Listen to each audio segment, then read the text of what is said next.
Donc après le Colorado, on a commencé, on devait être à peu près au 5e jour, et là on a commencé à quitter, redescendre des belles montagnes du Colorado pour attaquer les portions de route du Kansas, puis du Missouri après, mais enfin surtout le Kansas, où là ça a été très très très long, des routes qui n'en finissent pas, tout en ligne droite, avec des toboggans montant descendant.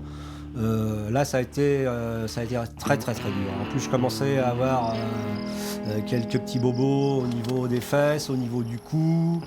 Donc à chaque fois qu'il y avait une TS, j'avais des coups de barre et il fallait me remonter le moral pour que ça reparte. Et ça repartait tout le temps, plus ou moins.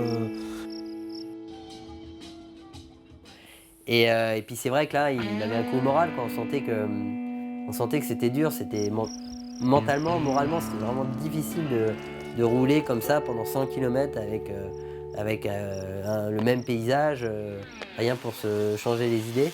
C'était vraiment la première partie difficile de ces plaines.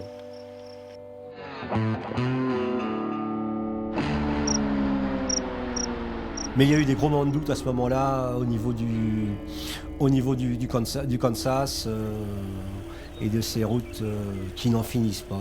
Des lignes droites de 100-150 km dont on ne voit pas le bout, sur des bandes d'arrêt d'urgence pourries, avec des camions qui vous doublent à 100 km/h quand vous êtes collé au bitume à 12 km/h dans les Hautes-Côtes. Là, c'était l'horreur. En plus, aucun intérêt sur le plan touristique.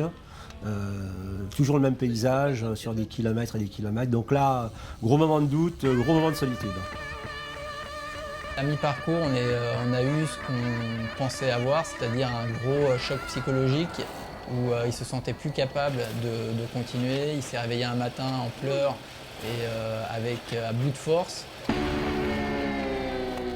Ce qui a vraiment permis de le relancer dans la course, c'est tous les apports d'amis qui avaient écrit des lettres et qu'on lui a sorti à ce moment-là pour qu'il prenne conscience qu'il n'était pas tout seul dans cette épreuve, qu'on était une bonne dizaine d'amis qui comptions sur lui.